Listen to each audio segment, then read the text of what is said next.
Welcome again to the Train the Trainer podcast, where I try to bridge the gap between science and practice. And for the second time, Duane Wolfe. And last time we talked about a lot of different topics, and maybe this time also, but we try to focus on the OODA cycle and not the OODA loop.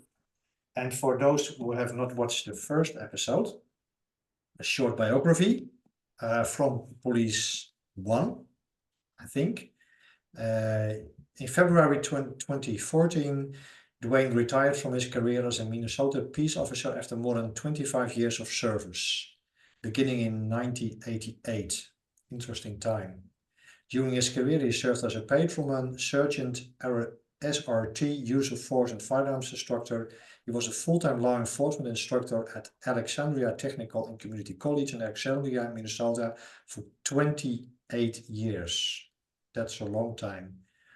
Duane has a Bachelor of Science Degree in Criminal Justice from, this is difficult to pronounce, Bemidji State University, and a Master's Degree in Education from Southwest State University. Bottom line, you have a lot of experience and knowledge in the realm of training and education, I think. Well, lots of experience. I don't know about the knowledge part, but I'll try and impart something. Yeah, that's true, because as Blauer always say, you can become very good in the wrong thing or something like that. Yeah. Exactly. And today we're going to talk about the OODA loop. Oh, I'm sorry, the OODA cycle, of course.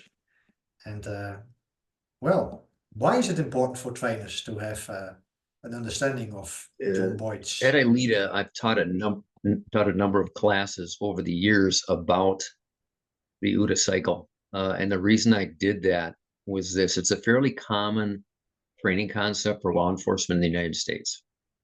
The problem with it that I saw was that most people have a very limited understanding of it. When I learned about the OODA cycle, or the OODA loop, I should say, it's basically the circle: observe, orient, decide, and act. And basically the instruction went something like this. If I throw a ball to you, you look at the ball, you decide the speed, you decide the arc, you decide the direction. Your brain takes that information under observation. From there, you orient at that path. From there, you make the decision of what you need to do in order to catch it, and then you move to catch it. All right, so action is faster than reaction. So what you need to do is get inside the bad guy's OODA loop. End of lesson. And that was about it. Yeah. And that's all I knew. And then I was attending a class I later put on by a friend of mine by the name of John Bostaine, and he held up the cycle. And I had never seen the cycle before. And I went, whoa, wait a minute. I need to take a look at that. He also recommended the book on John Boyd, the man who changed the way we fight wars, I think is the name of it. So I read that book and I got a much better understanding. And looking at the cycle itself, it was far more complex, because in the circle, in the loop, one leads into the other, which isn't correct, because I don't have to take an action and then wait for the results before I can start my action again. Boyd said, and he hated the loop because he said that it was devised to be able to be used by computers and understood by generals. So it had to be simple. So the cycle itself was actually made up by one of Boyd's students. So he was a fighter pilot trainer starting in about the area of the Korean War. And he, as a fighter pilot trainer, had to look at the best way to train his people, understanding how those decisions were made. He went back and he looked at the history of warfare, and he looked at fights where small groups were able to defeat larger groups. And from there, he started to look at the tactics that they used, the concepts that they used that allowed a much smaller force to defeat a much larger force. From there, he developed his combat strategy. His combat strategy is, number one, use multiple feints to determine weakness. Now, when we talk about weakness in war, weakness is one thing. It's the vulnerable points of your enemy. If I'm using it in a normal conversation, a weakness is nothing more than something that I can use to my advantage based upon my knowledge of you.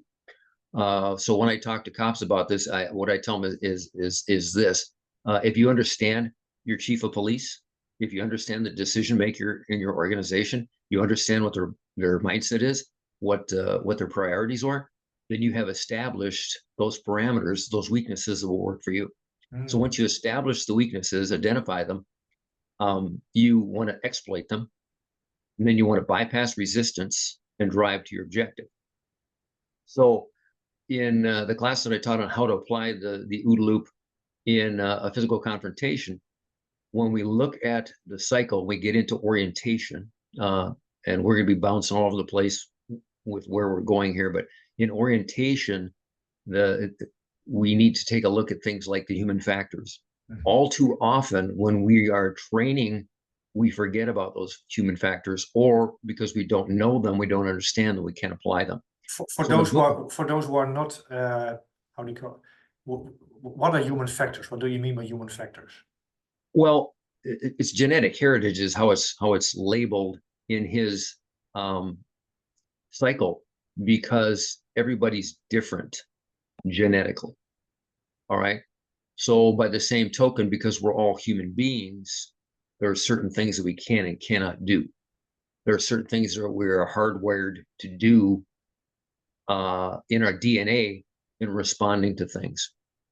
So I would recommend the book Meditations on Violence by Rory Miller. And in there, Rory talks about the two different types of attacks.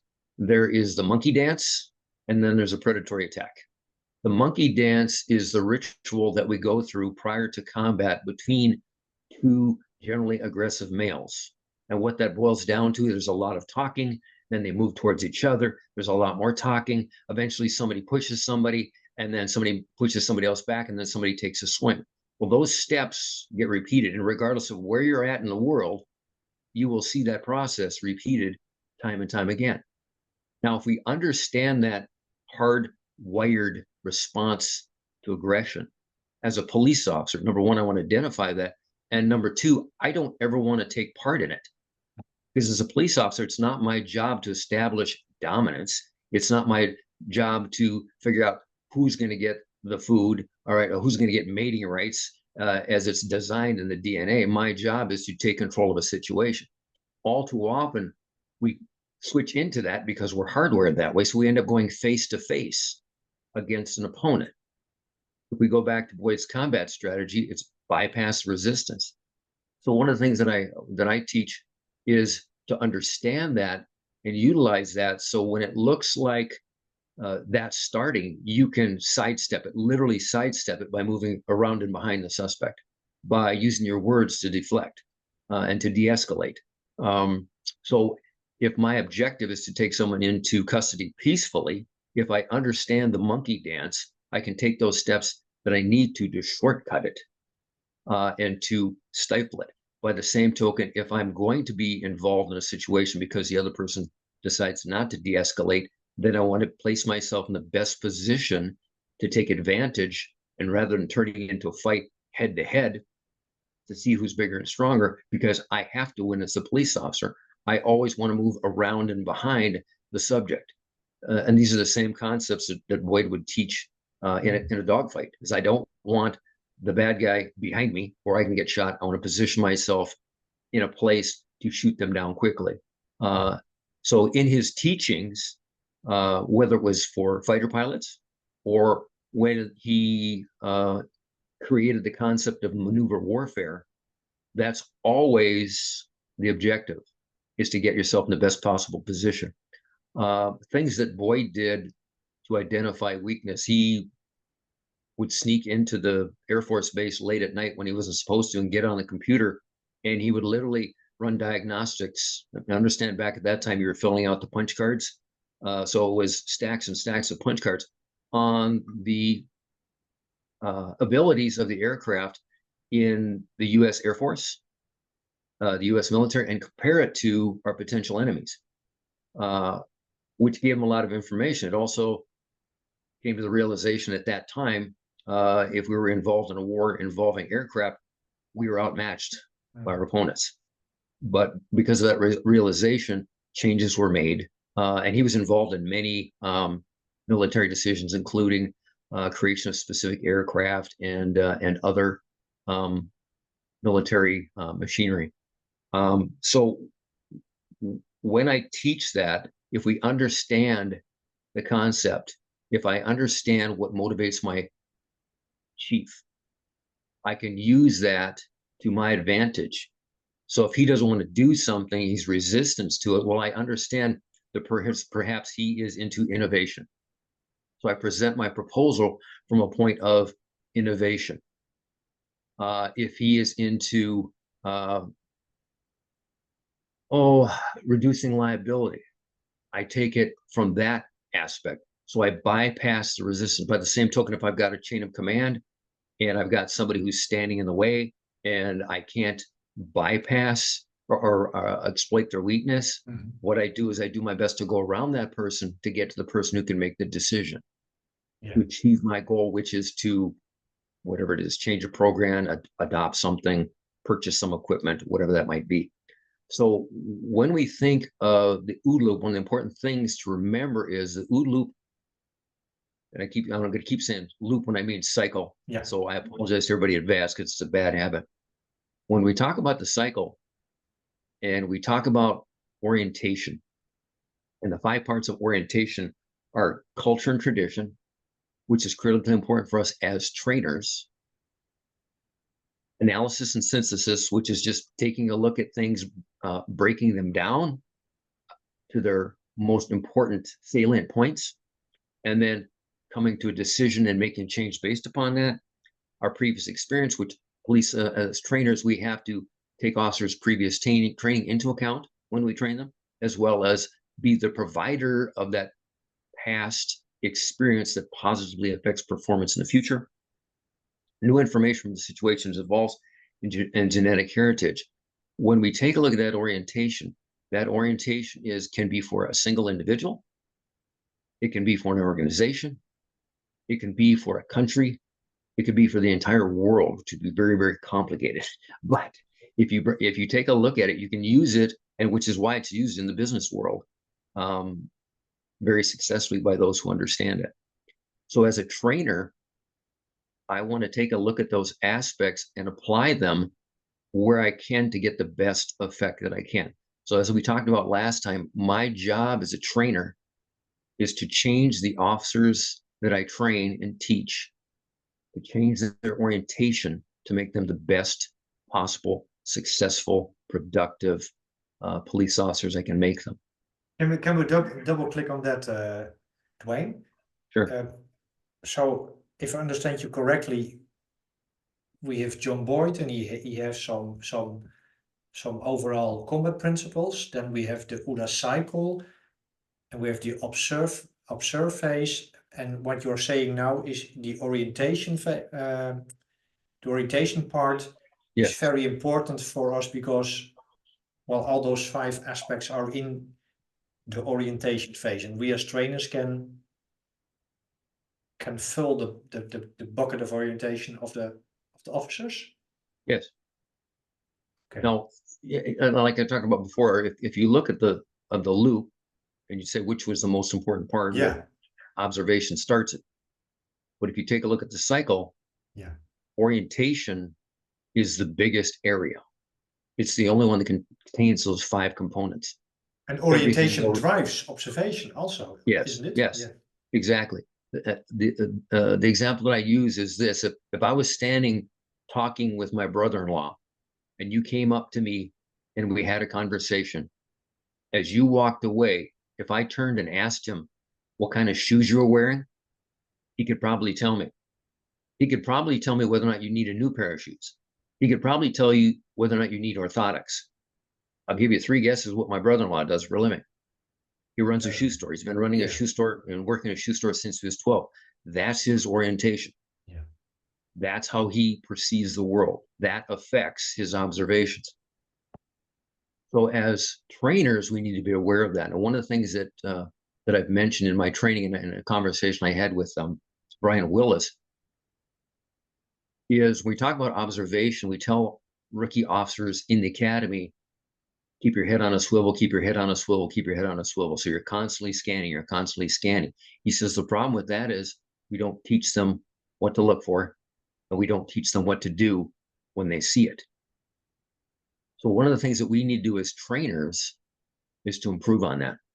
If we take a look at the research that's been done by Dr. Lewinsky, Dr. Victors, with the vision trackers, you see a difference in observational patterns between veteran officers and rookie officers.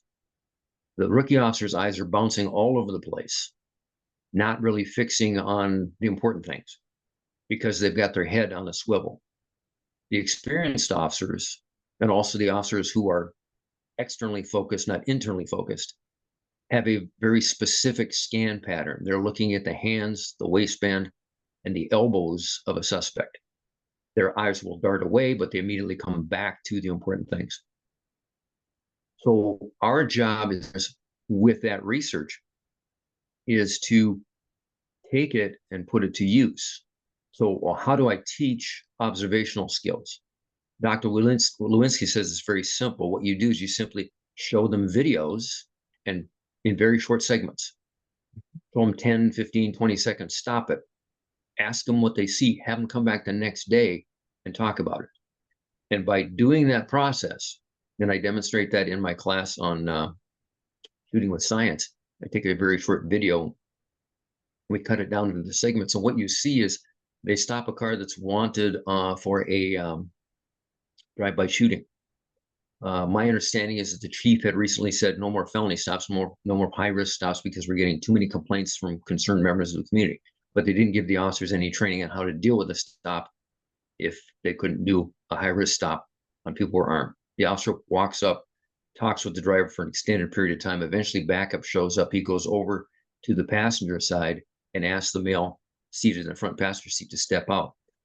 When the male steps out of the vehicle, the first thing he does is he turns his back to the officer. Now, an experienced officer looks at that and says, that's not right. That's an anomaly. That falls outside the norm because people don't normally turn their backs to you. Yeah. So there's your first clue. One of two things. If I'm concealing a weapon, a lot of times people will turn away from you unconsciously to avoid you observing the weapon.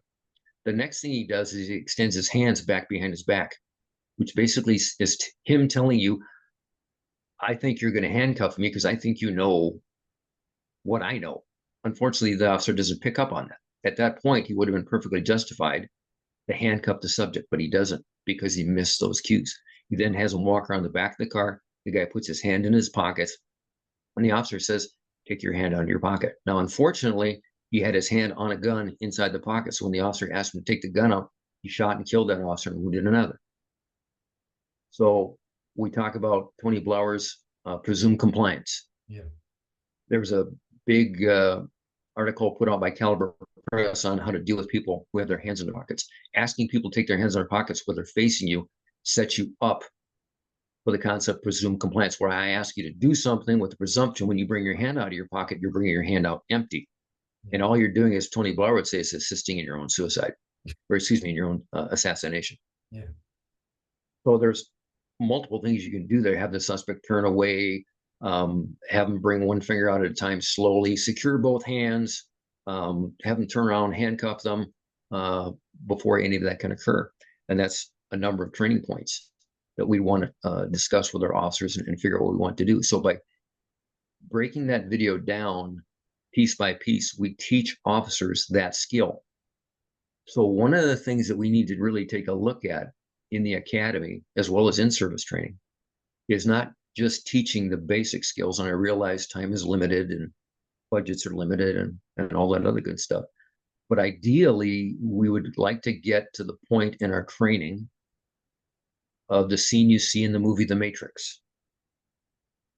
And I think I've seen the movie once, but I've seen the clip because I have the clip in my presentation where Keanu Reeves is laying in the chair and I think they plug the thing in the back of his head. Yeah. And then they drop in something, I think it was Brazilian Jiu-Jitsu.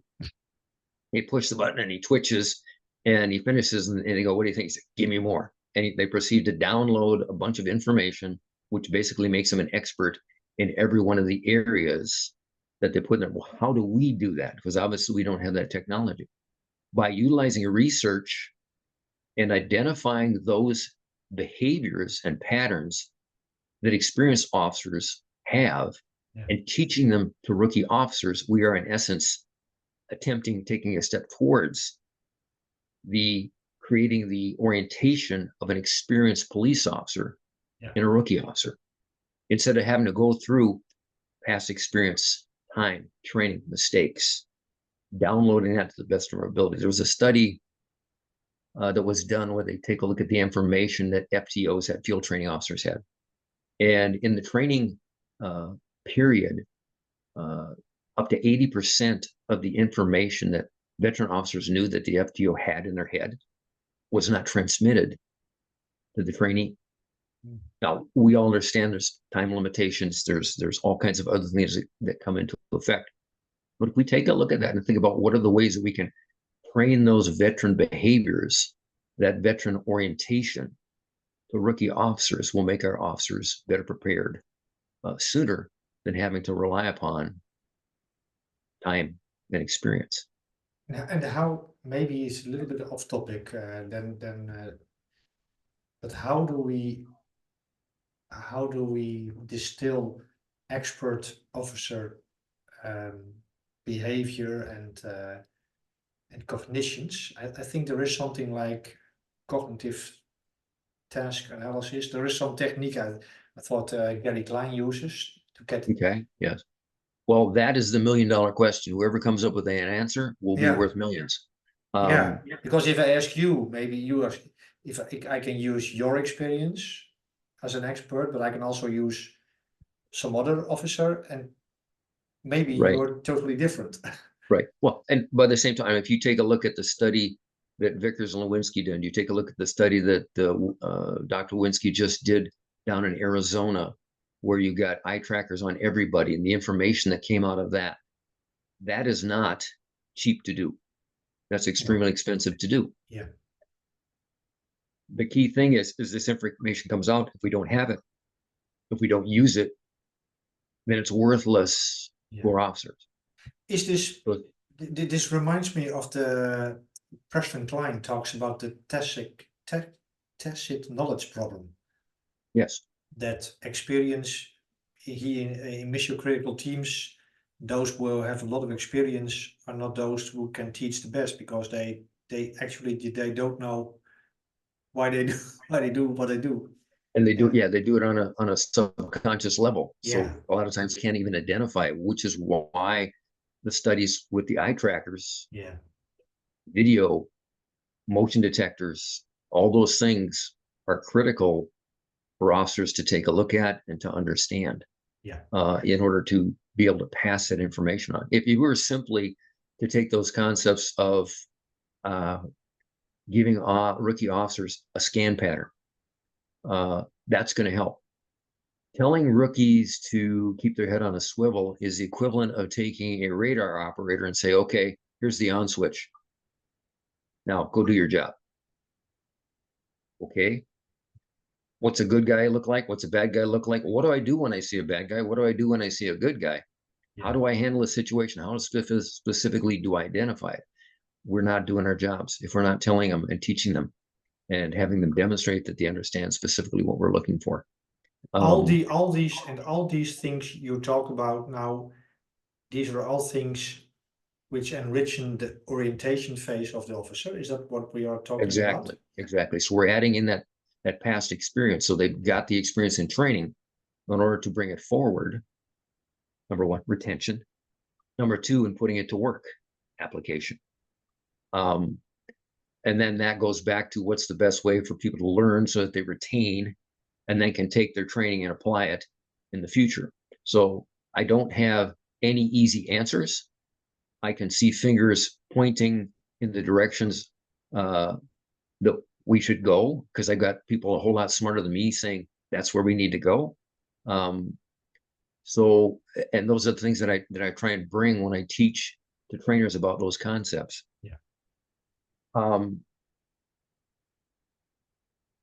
then when we go back to orientation, to me, as we've already talked about, the most important one is the genetic heritage. If we don't understand how human beings work and the limitations of the human being, let alone the individual human being, it took me a long time, and I will admit this right here, and it took me a long time to get to the point where I could understand that each one of my students was different and that they don't all learn the same way and they don't all operate the same way and they don't all think the same way. And I can't treat them like cookie cutters and expect them to get it.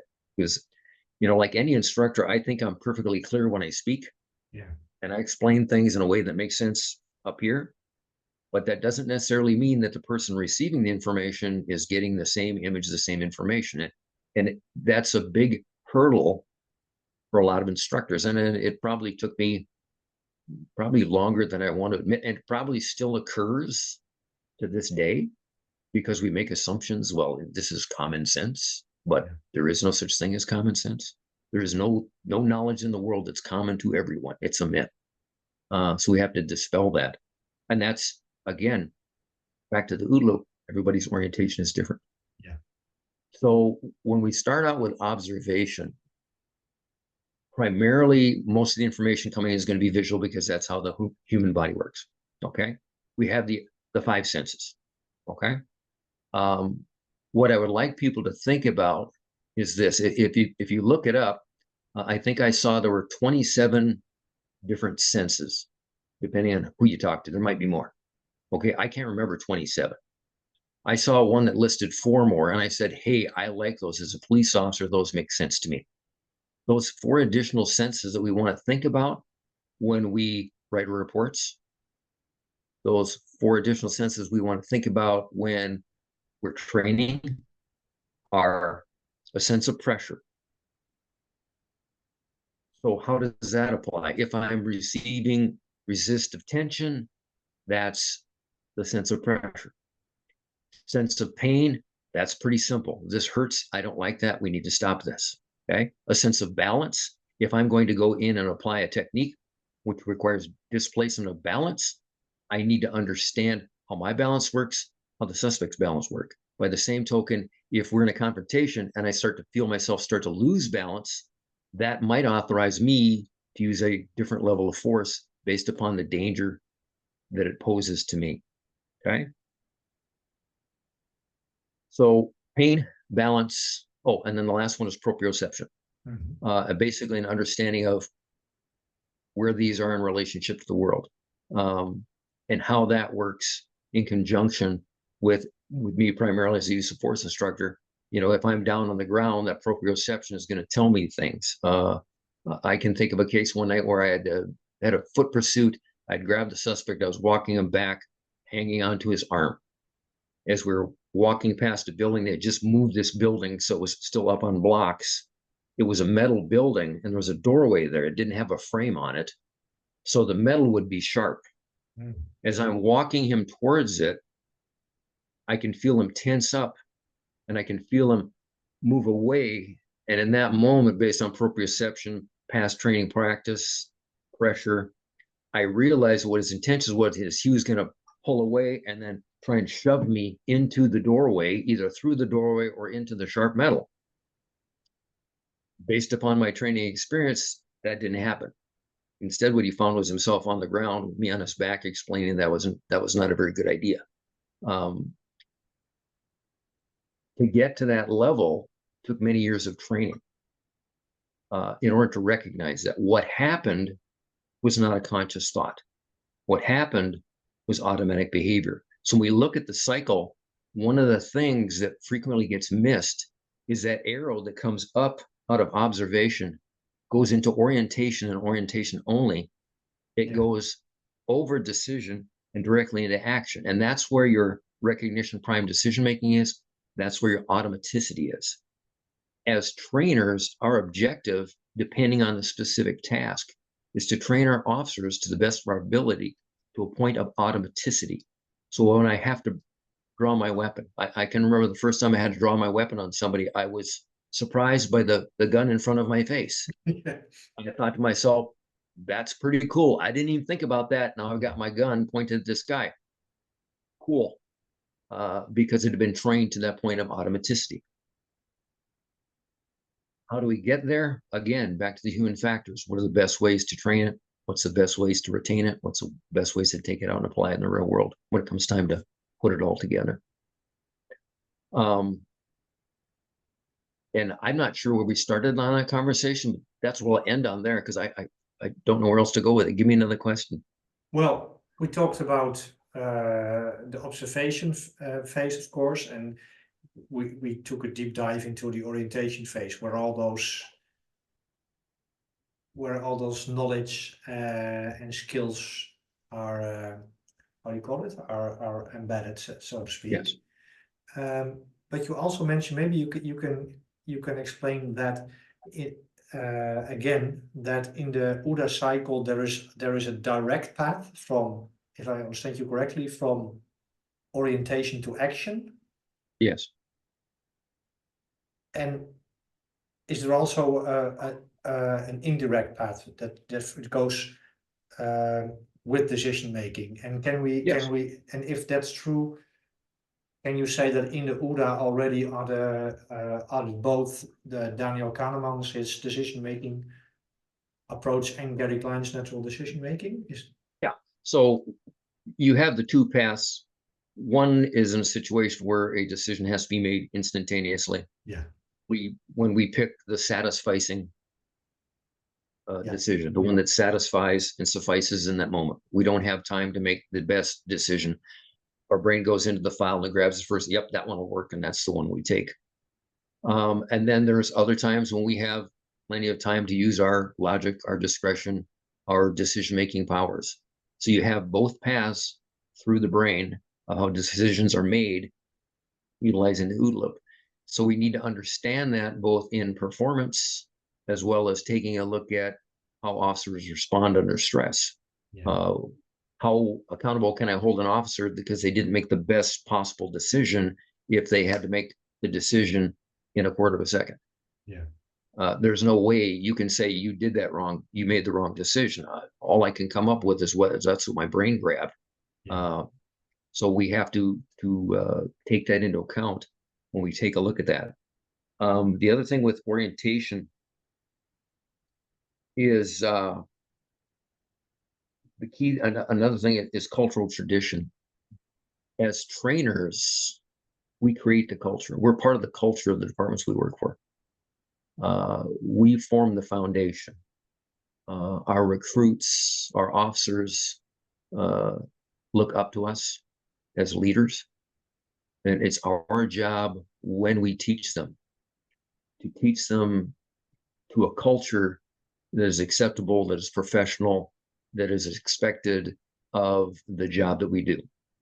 Unfortunately, you can't always say that that's true. You have trainers, you have departments that have cultures that are not beneficial to learning, they're not beneficial to training, they're not beneficial to the best possible performance for any number of reasons, whether it's economics, personalities, toxic workplace, all those factors. And again, when we're looking at this, it encompasses all those things and far more things. The OODA cycle is as simple as you want to make it, and it's as complicated as you decide to dive into it. So when we talk about genetic heritage, you are now talking about all of the research ever done on human performance, learning, motor skills, decision-making, you name it. And that is the area that trainers need to be the most proficient in. Yeah. We've made a big inroad in the last 20 years, but that change has been slow, like we talked about before. I don't know that we can speed it up, but that's an area that we need to take a look at, an area that we need to be constantly pushing towards. Before I want to go to a question about the OODA-proof training, so to speak. There is first a question I struggle with today, and that is Joel Suss, the researcher, Duane Suss. Yes. He did a lot of research in adaptive decision making, and recently he posted a commentary on, I think it had to do with the constant-led approach, and he asked, I think Chris Butler or somebody else, about is automaticity still a concept in the ecological dynamics? Because I'm not an expert in this, so but what I learned, this is my takeaway, Okay. and I'm by no means, maybe I'm interpreting it very wrong, but that in ecological dynamics there is no such thing as automaticity and cognitive schemes and so on. And that was exactly the question Joel Suss asked in the LinkedIn post about, well, traditionally we have tried to train officers to the point of automaticity. And I know there is a video of Rob Gray talking about this topic. It's called automaticity. Is it still, I don't know, call it, is it still important? I have watched it, but I'm not reached any conclusion. But did you also come up with this question? Did you see the question? No, I think I missed the question, but I think if you get a bunch of people together in that field, they're all going to have different ideas about Of course. whether it does or doesn't. Yeah. If you don't want to call it automaticity, then I guess you'd have to call it something else, because if we define automaticity as behavior that's been repeated enough times where it's automatic, okay, whether it's drawing a weapon, or an analogy I always use is when I leave my house or when I go to the store and get out of my car, frequently I ask myself, did I lock the door or didn't I? And how many times you turned around to go back to the house to make sure the house was locked and the alarm was on, and how many times you gone back and pushed the button to find out it was already locked? Why? Because you did it without thought, because it didn't raise to that level, because, well, number one, because I'm thinking about on a different level and it's occurring in a subconscious level. Yeah. As so many other things do. So how you choose to define that, you could, in essence, I think, define automaticity as recognition prime decision making. I don't have to sit and think about it. It's automatic. I make this decision now. In the instance I used, when I felt the guy pull away from me, I knew what he was trying to do, or at least my perception is that was what he intended to, based upon where we're at and what he was doing. And I skipped everything and just went to the action because I had that split second to make that decision. Yeah. So I think it's an interesting question, and well above my level of knowledge to Also have any real opinion. Yes, I have the same. And I'm okay with saying I don't know, because there's a whole lot more things I don't know than I do know, and some of the things I think I do know may not be right. I just had a talk with Dave Collins, a sport psychologist from the UK, and also a karate master, and he's in his 70s, and a former rugby coach, great figure, and he calls it depends coaching, and he has written some articles also trying to harmonize both the cognitive approach and the ecological dynamics approach. But like you were saying, I feel not smart enough to understand it. You know, I get some hints, but I cannot translate it. But okay, there are some smarter people working on it. Let's And those are the people we need to be listening to. Yeah, and those are the exactly. people we need to be asking questions of. Yeah, And those are the people we need to guide us. But we also have to take a look at what they say, and we have to apply it to the world that we live in and work in, because they generally don't have a whole lot of law enforcement experience. So we have to take what they have, interpret it, and extrapolate it to our uses and our knowledge. Otherwise, we can end up making mistakes. Exactly. And also very much like Brian Willis always talking about, well, how you call it, of course, is important, but it's more important that make the biggest change with the smallest, interventions and making it digestible for the officers. But of course, as trainers, it's good to have good theories, which are. I remember, for example, I talked a lot of years about the triune. I'm not sure if I'm pronouncing correctly. Triune brain, the three-part brain. Mm-hmm. We used it in our programs, and I had a lot of PowerPoint slides. And then somebody wrote to me, Lisa Feldman Barrett has destroyed the Tryon brain and Paul Ekman's. So that was kind of, my God, okay. And of course you can say, yeah, then you have to, yeah, but what are you going to do? Well, and by the same token, that's the sign of good instructor. Yeah. It says, I taught it this way, and now I found out that's not correct, so I'm going to change it. Yeah. The bad instructor would continue to teach in spite of it. Yeah. Yeah, and I read Brian's post the other day. Brian's been a very good mentor of mine over the years. And, like a lot of people, when Brian Willis talks, Duane Wolfe listens because I think it's a good idea because he knows a lot more than I do. Yeah, he can translate, and yeah, it's great. What is? I told you in the first part of our talk. I told you that when I was a police instructor, I invented what I called OODA loop proof training in the Netherlands, and what I basically was, I had some intuition that we always did the action part and not the observation or the orientation, not the decision making part. It was always the action. Maybe sometimes, I'm not sure, maybe decision making sometimes, but not the first 50% of the OODA cycle. But after you've spoken about this, the OODA cycle and what goes into the orientation phase, what are the implications for trainers? What is a OODA cycle proof training looks like? Well, if we go back to what you were just talking about, where we were worried about the action phase and weren't worried about the observation phase. In our DT program, when the students were using the baton, the partner would hold the bag, the officer would hold the baton, the instructor would give the directions. All right, you're going to sidestep right, you're going to hit to the side of the thigh 3 times. On the whistle, beep. Yep. On the whistle, beep. On the whistle, beep. Okay, that's their training. Now we bring them out into a scenario when the use of the baton is justified. Excuse me, and on the beep, the suspect would step and throw a punch. Okay.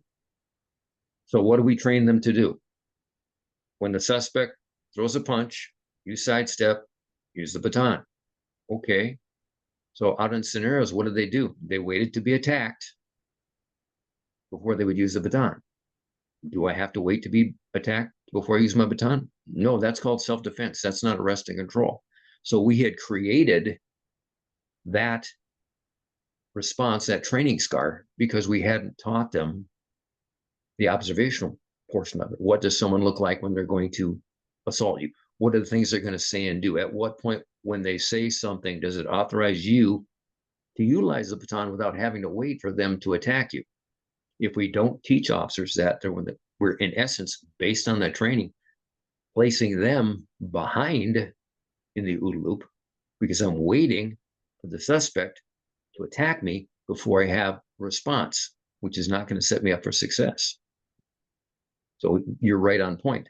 So as instructors, we talk about observation. We need to be teaching students those observation parts. One of the things that I did in my one class on the OODA loop is I asked instructors to think about doing this. When an officer comes up and grabs a suspect by the wrist and the tricep,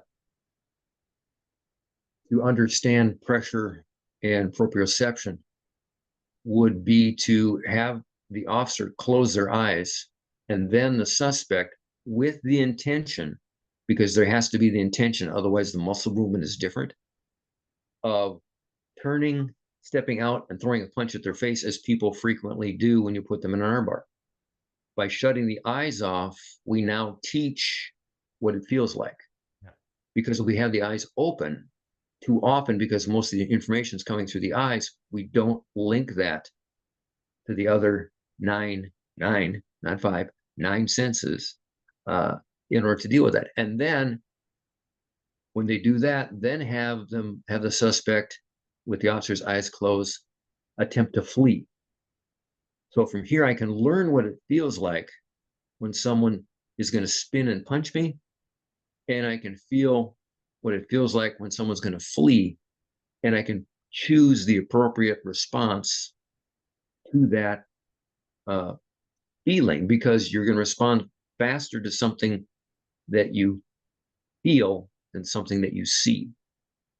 So that speeds up officer response and allows them to understand and start to ingrain proprioception, pressure, pain, balance, all of the other senses along with it.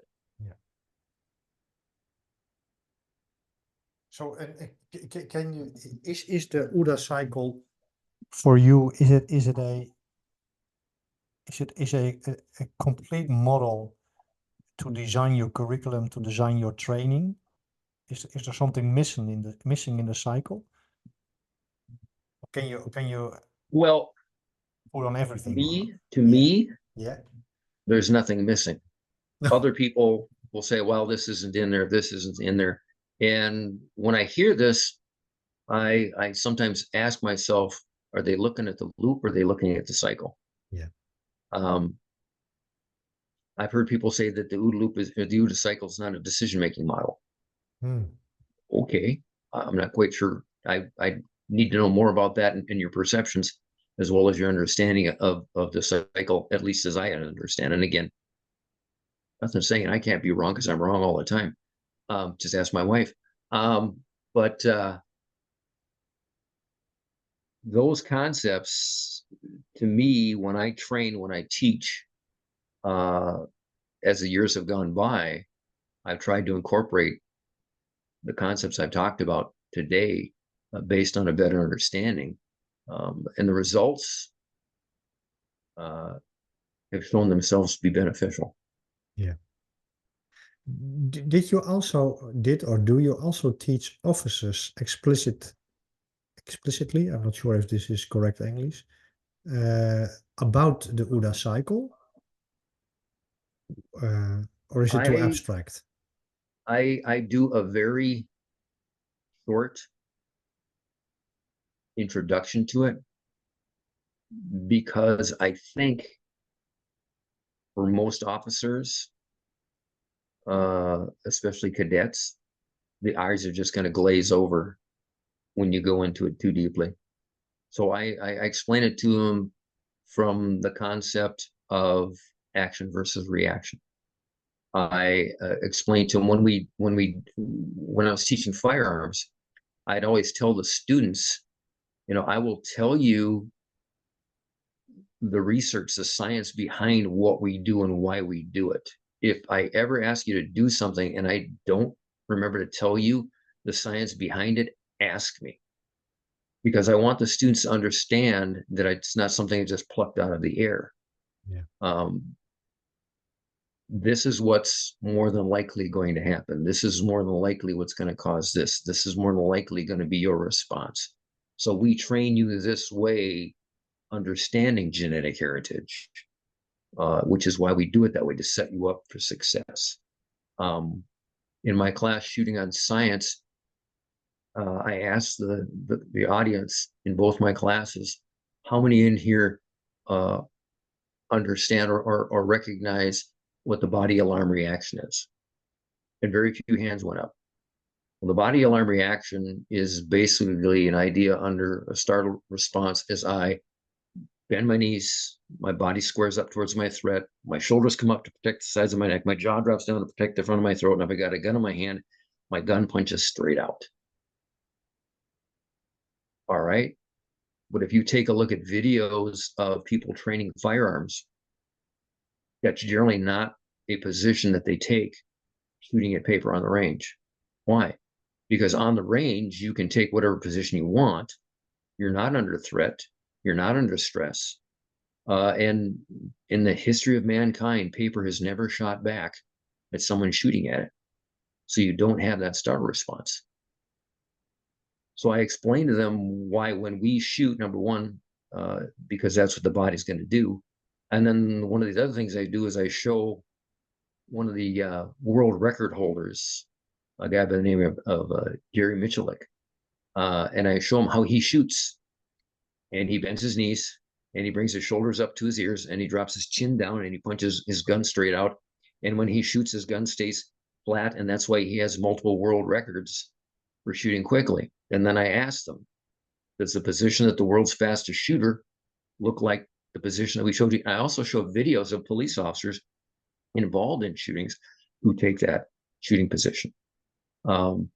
Here in the US, there's generally two types of shooting positions. One's called the weaver and the other one's called the isosceles. We teach the isosceles position. Why don't we teach the weaver? Well, research done way back when showed that officers under stress who were trained to shoot in the weaver position, the majority of time would use the isosceles position due to the body alarm reaction. Well, if they're going to shoot from that position under stress, then why would I teach them to shoot from a different position? And when I read that, and this is research that was done by Burroughs and Westmoreland, was put out in Bruce Siddle's book, my question was, well, does it affect accuracy? So I did a study with my students. I had 3 or 4 classes of students. One class was taught the isosceles, the others were taught by another instructor, and the majority of them used the weaver stance. I didn't keep track of which one they used because they're shown both. And in the scenarios, almost all of them used the isosceles position. The hit ratios for the officers who were trained to shoot from the isosceles was much higher than the officers who were trained to shoot from the weaver position who shot from isosceles. I've also had, like I said, watched videos of police officers, and back in the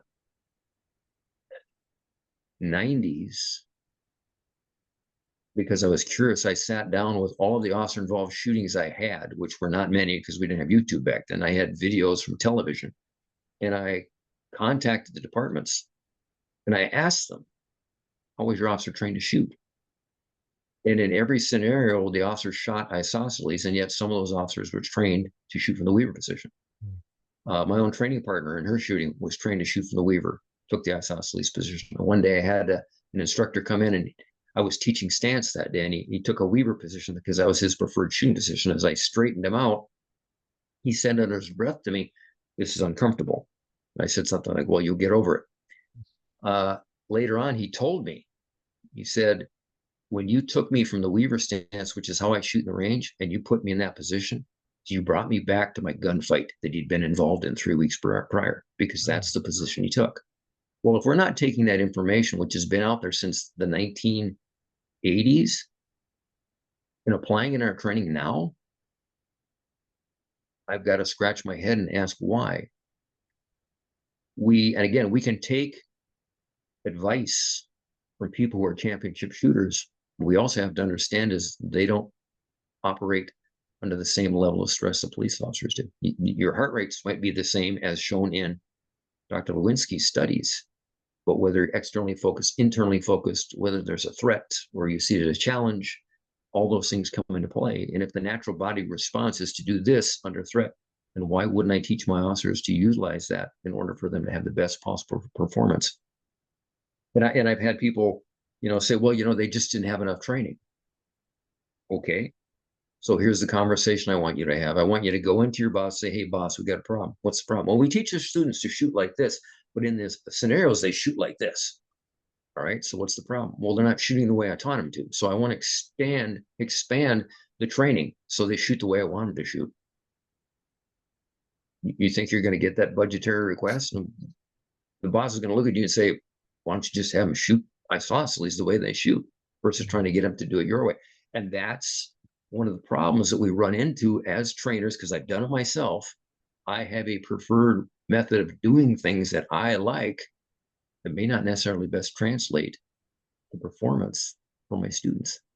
And I've literally over the years had to train what I do and how I do things, or change what I do and how I do things in order to meet the criteria as I understand it, based on what's going to happen under that level of stress. So that's orientation and action. Yeah. Because if we take it back to the OODA cycle, what does your, maybe this is an abstract question, but your class shooting at science, how is it related to the OODA cycle? Well, we're talking about the human factors, which is the genetic heritage. What I talked about was what the research shows. Yeah. And I also looked at things, and when we talk about science, things like physics. Sometimes we watch people training other people how to shoot, and it's like they don't understand the concepts of physics, recoil control. If my gun is bouncing up in the air, and I don't care if it's a pistol or a shotgun or a rifle, if it's bouncing up in the air, I don't understand recoil control. I don't understand physics. There's a way to place your body in order to keep a shotgun flat when you shoot it. Now, if you don't train your officers to do that, then every time that gun flips up in the air, that's a waste of time in a gunfight, whether it's a pistol, rifle, or shotgun. And yet, and I show one or two videos from around the country of different agencies, and you can see the instructors demonstrating, and their guns are flying up in the air. So it's just, taking that science, all right? So in that case, it's physics. We also take the research, which is the human factors from genetic heritage, and apply that to shooting in order to improve performance. Yeah. And then we take a look at the best way for people to learn. Yeah. One of the things that we did in our program, and in my class, I break it down from the first day they shoot to the first day that they qualify, the steps that we take and how we use interleaving and effortful retrieval, and desirable difficulty. And in our program, from day one, the first time some of them have ever picked up a gun before and fired it live, to day 7, we had them shoot their first qualification on day 7. Now, when I asked however many people I had in my class, somewhere in the area of, 90 to 100, how many of them have their officers shoot their first qualification on day 6? Nobody's hands went up. So that means we're accomplishing something in that amount of time, utilizing those concepts that other people aren't. It's a 7-yard qualification. Draw and fire your weapon 2 rounds in 3 seconds from the 7-yard line. That's the standard. And the overwhelming majority are able to achieve that level on day 7 of firearms class. Yeah. Yeah, great. I have a problem, and maybe you can help me with the problem. Okay. Yeah, based on your experience, of course, in long years, there is so much to teach, and there is a restricted amount of time. And what is a wise decision making about what to pick out and train? I mean, I have learned that I cannot teach everything, but are there principles by which we can choose what we teach? Well, I think Brian Willis just put out something out the other day called The Art and Science of Training. Read that. And it's up to you as the individual instructor to identify what those critical components are, with an understanding that, for instance, when I'm teaching firearms, that I'm betting my students' life that what I'm teaching them is the best way to do it. I never took that for granted as an instructor. From the day I started to the day, had to make modifications along the way, had to make changes along the way, had to learn, had to grow, had to shift. But you take a look at situations and scenarios that officers run into, train them to the scenarios that are most likely to run into. Number one, scenario training, realistic scenarios, not off the wall, once in a lifetime occurrences. Because if you train them to handle those situations, then the one-off situations, should they ever actually have to run into them, at least they have the basic foundation on how to deal with it. Because you only have so many hours, so many days. So pick the main points that are absolutely critical and train to those, teach to those. Yeah, it reminds me of here in the Netherlands, we had a jiu-jitsu style. It was a traditional Japanese style, but they Netherlandize it. They make it a Holland Dutch style. And they had what they called the principle of multiple, the power of one, so to speak. Just what is the most common core things and adapting to. But there was also in the Netherlands, we have a great teacher called Erwin van Beek. He was a personal student from Tony Blauer. And they had a totally opposite view. He talked about training for the, I'm not sure how we called it, the two-person situation. Because if you can handle that, I think the reasoning was like kind of that. If you can tackle the most out of balance situation, you can. But I'm not sure. I also remember here in the Netherlands, we had, for example, we had some, I'm not sure how you call it in English, ways to enter a building and ways to approach a subject with a gun. But then there were some school shooting, no, not school shootings. There were some mass shootings in the Netherlands. It not as much as in the States, but it were 2, 3. And then there was suddenly there was a new procedure called the AMOC procedure. And that procedure was totally different than the other procedures I was learned the whole time. So instead of taking time, buying time, you know other things. Now it was like working in pairs, back to back, and moving. And I always wondered,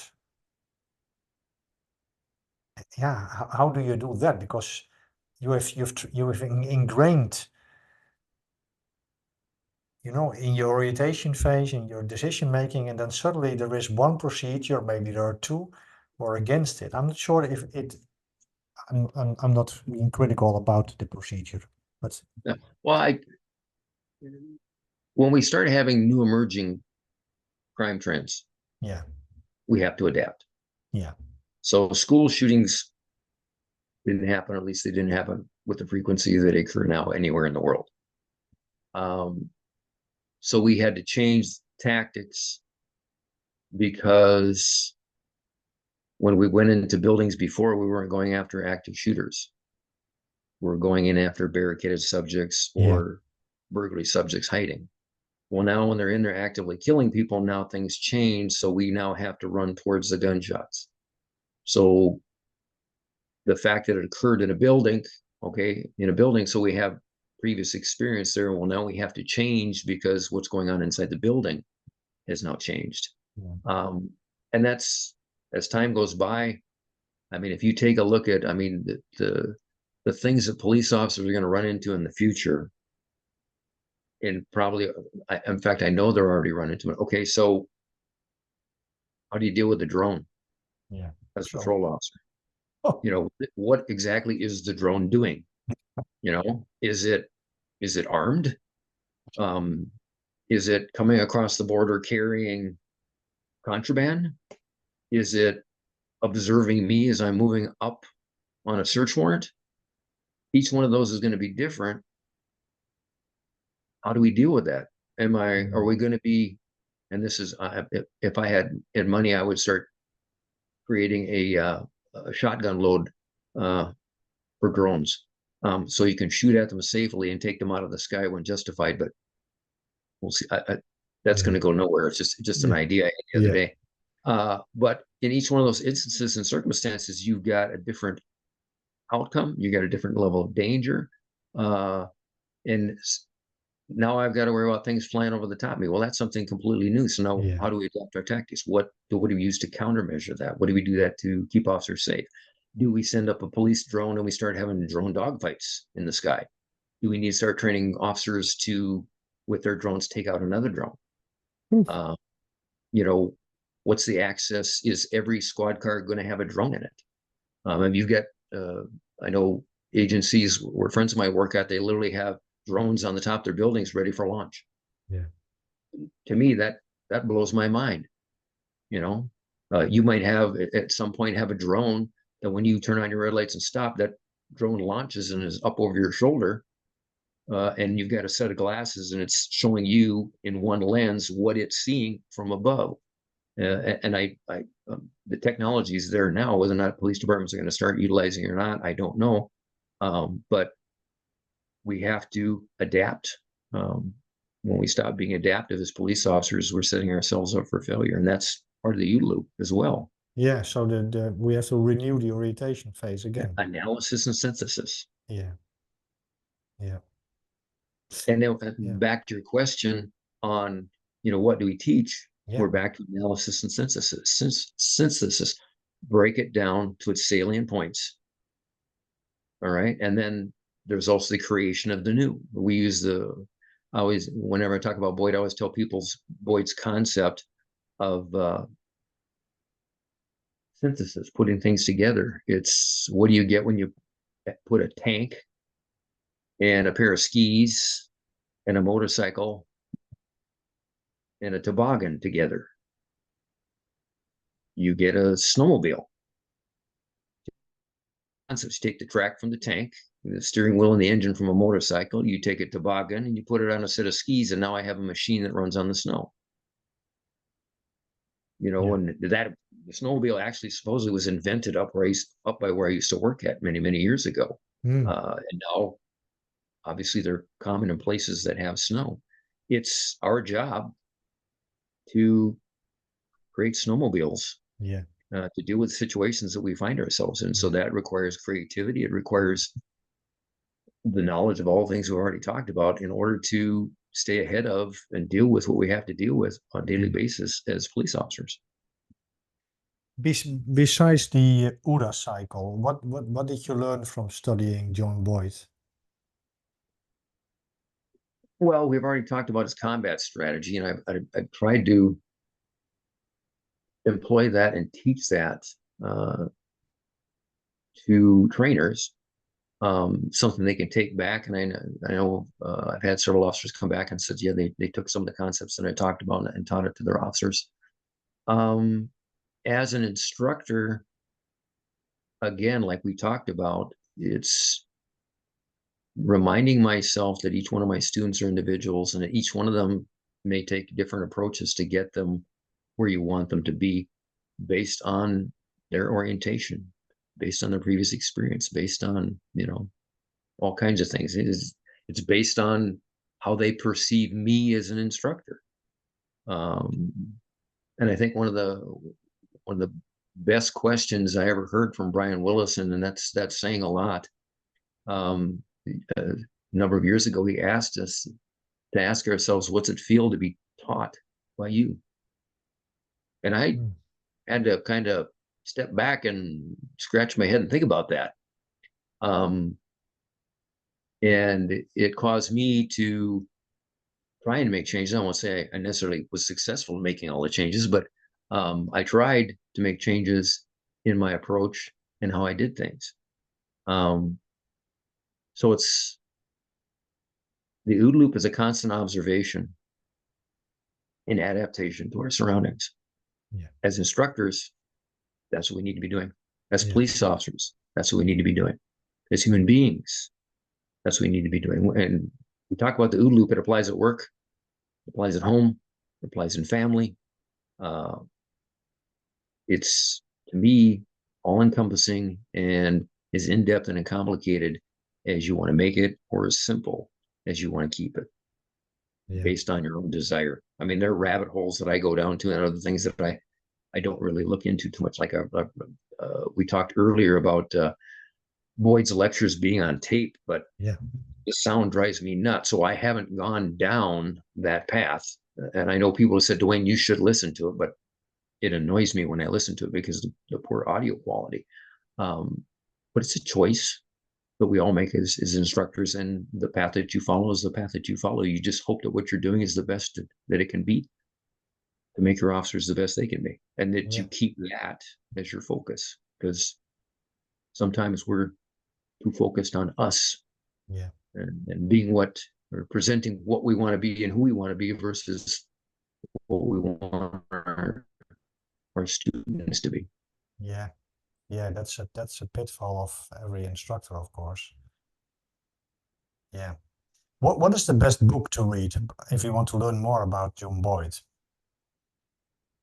There's a bunch of them out there. I think as a foundation, the one that I talked about, which is John Boyd, the man who changed how wars are fought or changed modern warfare, I think is the name. That was the one that goes into depth regarding the whole process of him and the concepts that he came up with and the resistance that he had. As trainers, we all know about resistance from above. So that would be a good starter. And then, and like I said, there's any other number of books on the loop written by a lot of different people. Are there also books about his combat strategy and verbal de-escalation? Are you aware of? I've seen people's programs that closely echo the OODA loop. They rephrase it as something else. But if you look at it as, okay, that's the OODA loop right there, Yeah. whether or not they use OODA or not, but it's there. As far as combat strategy, when Boyd went back and looked at history and he looked at the great writers on warfare, he could come up with weaknesses and arguments with everyone's concepts except for Sun Tzu. So I would tell anyone who wants to understand strategy, and it's not just for combat, Yeah. life, is to read Sun Tzu. Don't read it like it's a book from beginning to end. Otherwise, you'll drive yourself crazy, because mostly it's just a bunch of short little sayings and concepts.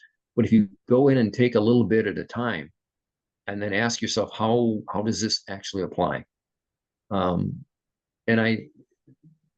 the quote that I always use is that the greatest warrior makes his battles look effortless because he wins them before he fights them. The best general is looked upon as being lazy, being lucky, because he always wins. To me, that's one of the greatest lessons in there.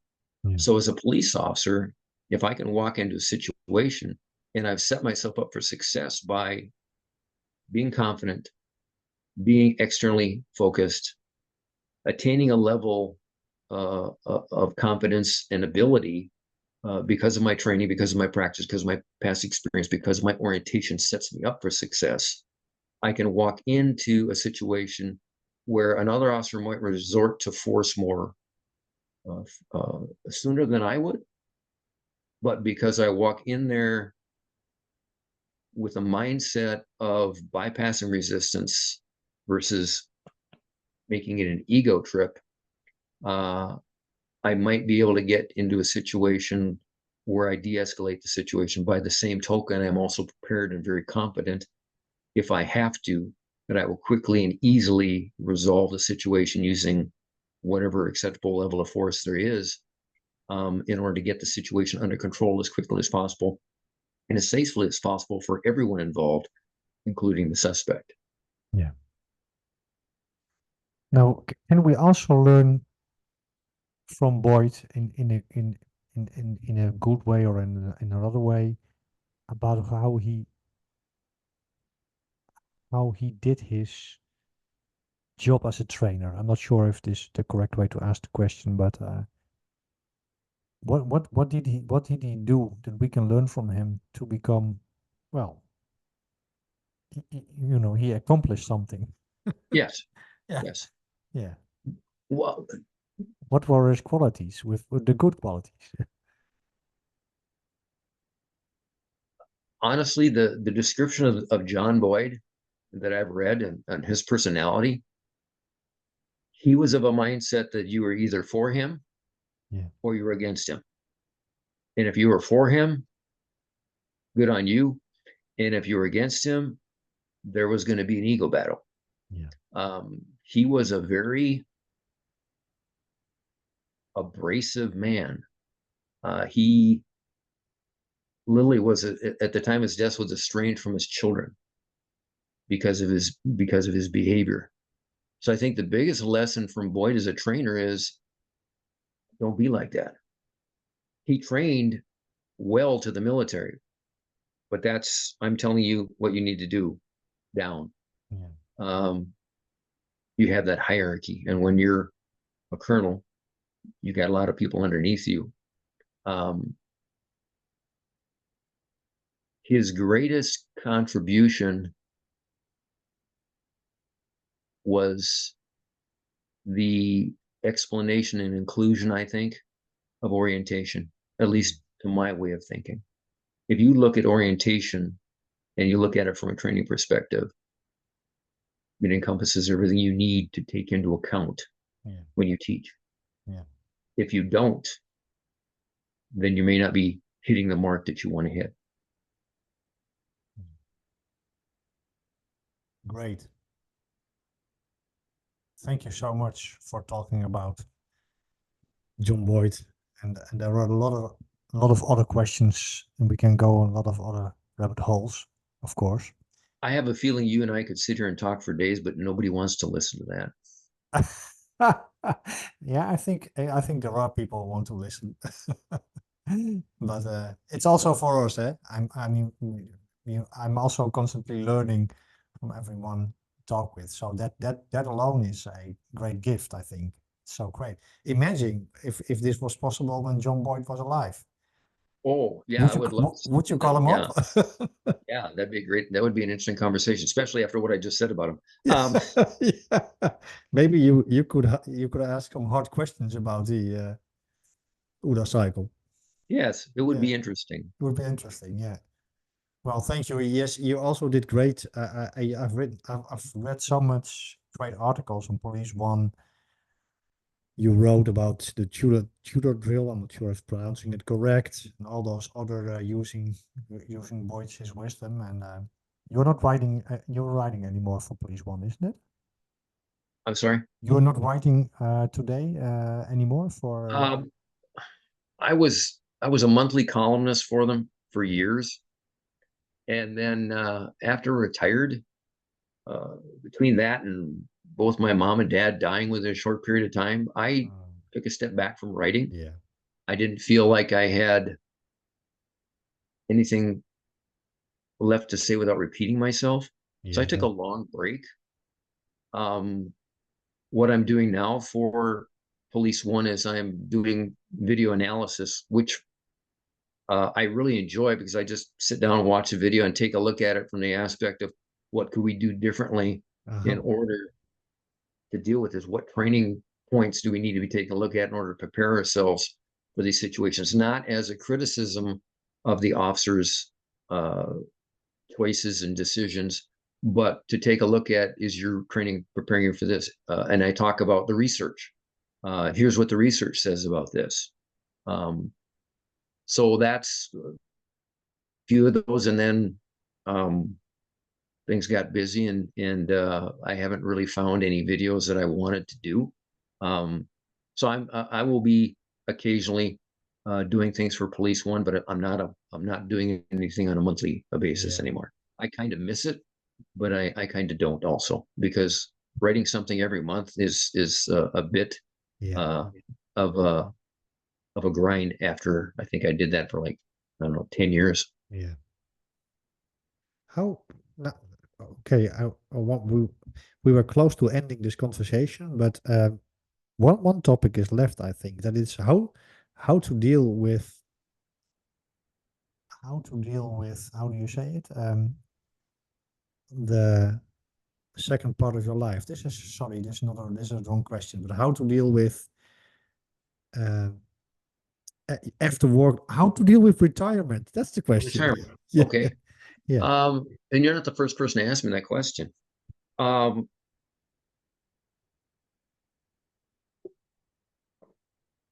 key things are have a plan ahead of time. Know what it is you want to do. Are you done with law enforcement, or you want to continue to contribute to law enforcement? So stop being a police officer for me was not difficult because I'd gone from being a full-time police officer for a very short period of time to being a part-time police officer. So I wasn't working all that much, and I did that to stay current as much as I could as a police officer while working infrequently. Once I retired, it was like, okay, that's done. It wasn't difficult for me because basically I had phased myself out of it over time. So that wasn't difficult for a police officer working full time. That's going to be a bigger adjustment. Mhm. The other thing is in the home life, there's going to be a change at home because now all of a sudden you're going to be around a lot or most of the time, which your partner may not be used to, and you may not be used to. So it's about redefining roles and expectations. I actually retired 2 years earlier than I wanted, or I expected to, I should say, not wanted to. I decided to retire early because it worked for me. Yeah. And when I retired, my goal was I like teaching at ILEDA, but I only get to do that once a year.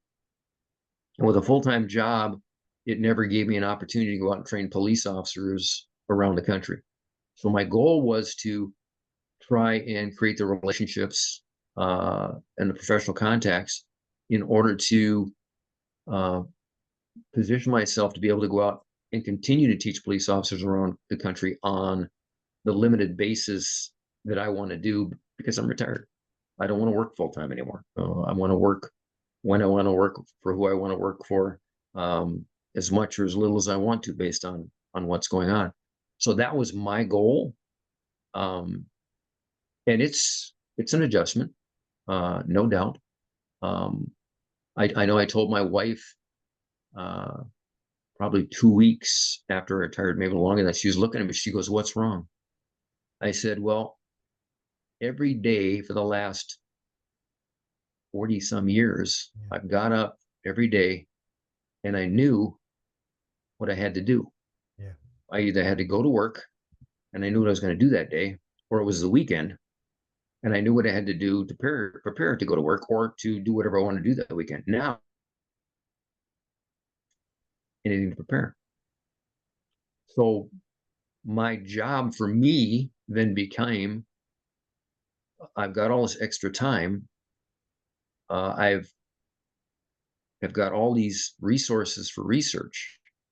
So I told my wife, my job now, until I get picked up by somebody who I can work for, is I'm going to make me the best I can be by, number one, doing more research, gaining more knowledge, taking classes. Since my retirement, I was fortunate enough to go through the Force Science Advanced Specialist course, which was 4 months long. And I don't know how I would have done that working full-time, because being retired, I told my wife for the next 4 months, this is my full-time job. This is what I will be doing. And that takes some adjustment too, because our expectation was, no, you're going to be here still working. So we have to differentiate between work time and downtime. So that's my goal. And some weeks I'm really good at it, and some weeks, I kind of goof off and don't do much. But by the same token, we were just spent last week in a houseboat on the Mississippi River, not doing anything except going up and down the Mississippi River. So retirement is good. It's been healthy. And then my other goal was to be a better husband. Yeah. And I'm working on that. And again, I won't say I've made all the changes I need to change or want to change, but I'm working on it on a daily basis. So every day is a step forward towards the progress of whatever your goals are. You just have to have those goals where you would decide you want to spend your energy. You need those goals. That's what you're saying. You need that purpose to wake up and to do. Yeah. Right. Yeah. I've always asked myself, because I'm all the time pulled back to law enforcement, and I have tried. It seems it sounds a little bit strange, but I have had periods where I tried to move in some other direction. It was the same with martial arts. When I was 30 or something, I did martial arts from 10, so I had 20 years of martial arts training. I wanted to do something different, just because I didn't want my former history dictate the rest of my life. So that was martial arts, but it's still here. And now with law enforcement, the same. I try to move more into emergency medicine, to other realms, physical education, but it keeps it. Yeah, how do you say it? Maybe because you have you gain more experience, more knowledge, more broader network. It becomes interesting. It becomes part of your identity, also, I think. Oh, certainly, yeah. And You know, yeah, in my retirement is I'm retired, but I don't think that I don't feel I'm done. I feel I still have things to share and things to offer. yeah, You know, I may not be writing on a monthly basis for Police One, but I will continue to work for Police One. I will continue to do what people ask me to do, like interviews, which is, since I've been retired, I'm not sure how many of these I've done, but it's been fun. It's been yeah. interesting. The fact that anybody wants to actually listen to anything I have to say is always amusing to me, but it's just my orientation. Yeah, yeah, yeah, yeah, yeah. And did you have any thoughts about doing something totally different, or is that not possible? Not for me. Law enforcement training has been what I do. Law enforcement training is what I do. Law enforcement training is, for lack of a better way of saying it, who I am. Um, when I feel like I don't have anything left to give, I'll stop. Yeah. I'm not there yet. Well, thank you so much for your service Well, on the thanks for street having me. and as a teacher. And I'm sure it's very inspiring. And if I hear you talking like this, I think I wanted to be a student of yours. Yeah. And I'm now learning also. Well, I appreciate that. Yeah. Well, thank you so much. And we're ending this conversation and we have a little chat afterwards. So with my hip surgery, I'm reaching forward.